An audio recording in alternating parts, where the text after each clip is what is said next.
নজরে দেখে নেব আজকের খবর। 2 দিন থেকে বিদ্যুৎ না থাকায় অবশেষে বাধ্য হয়ে আগুন জ্বালিয়ে রাস্তা অবরোধ করে বিক্ষোভ গ্রামবাসীদের। সোমবার গভীর রাতে ঘটনা ঘিরে চাঞ্চল্য ছড়িয়ে পড়ে মালদার ইংরেজবাজার থানার সাতটারি এলাকায়।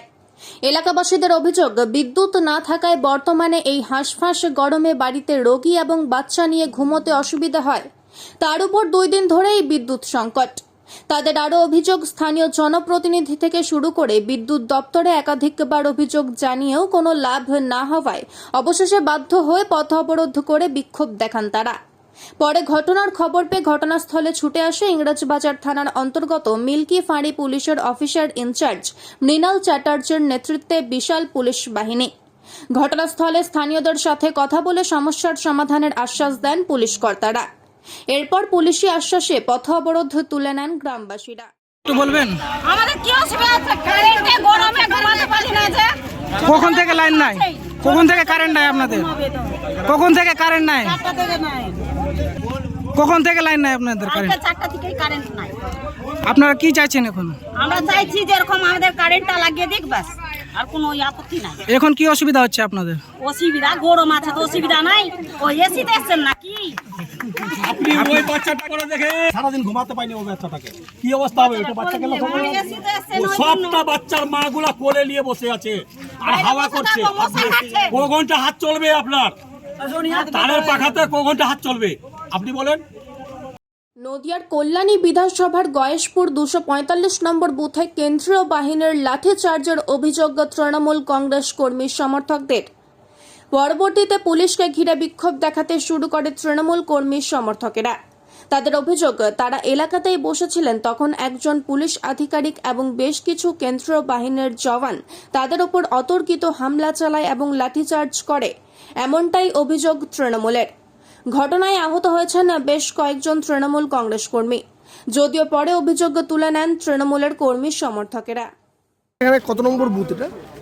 245 কি হয়েছে ঘটনা? 47। আমরা এখানে ক্লাবের সব লোকরা বসা ছিলাম। পাড়ার এটা আমার বাড়ির সামনেই আমি বসে আছি। হট করে প্রশাসন ঢুকে সিআরপিএফরা বাজেভাবে অকথ্যভাবে লোকদের উপরে লাঠিচার্জ করলো, আমার উপরেও লাঠিচার্জ করলো। কোনো কারণ ছাড়া? কিছুই কারণ না, কিচ্ছু কারণ না। আপনারা খোঁজ নিন, এখানে আরও পাবলিক আছে, লোক আছে, সবাইকে প্রত্যেকটা মানুষকে জিজ্ঞেস করুন।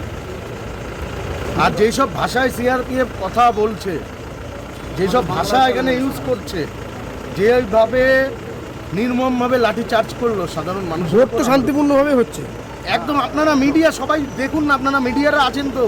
গয়েশপুরের প্রত্যেকটা ওয়ার্ডে কোনো জায়গায় কোনো রকম অশান্তি নেই, কিচ্ছু নেই। সিআরপিএফ ইনটেনশনালি, জানি না তারা কিসের জন্য, তাদের প্ররোচনায় পড়ে আজকে এইটা করলো।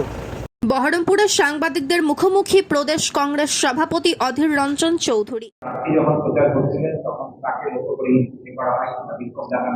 সারা বাংলা জুড়ে যত ফেজ এগিয়ে যাচ্ছে, তৃণমূল যত বুঝতে পারছে তার জয়ের সম্ভাবনা ক্রমশ কমছে, তত তৃণমূল আরও বেশি আক্রমণাত্মক হয়ে উঠছে। আপনারা দেখবেন যখন ভোটের প্রথম 2-3টে ফেজ তৃণমূলের এত আক্রমণ ছিল না। যত ফেজ এগিয়ে যাচ্ছে তৃণমূল তত বেশি করে করে আরও আক্রমণাত্মক হয়ে উঠছে। তার কারণ তৃণমূলের মধ্যে হতাশা বাড়ছে। হতাশা বাড়ার প্রবণতা থেকে তৃণমূল ভাবছে যে এইগুলো করে যদি আমরা আমাদের ঠেকাতে পারি।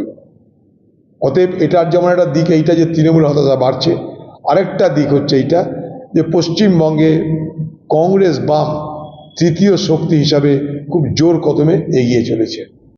মোদির আর 400 পার হবে না, मोदी एबार हार হবে। मोदी की 400 पर नहीं होने वाला है, हार निश्चित है।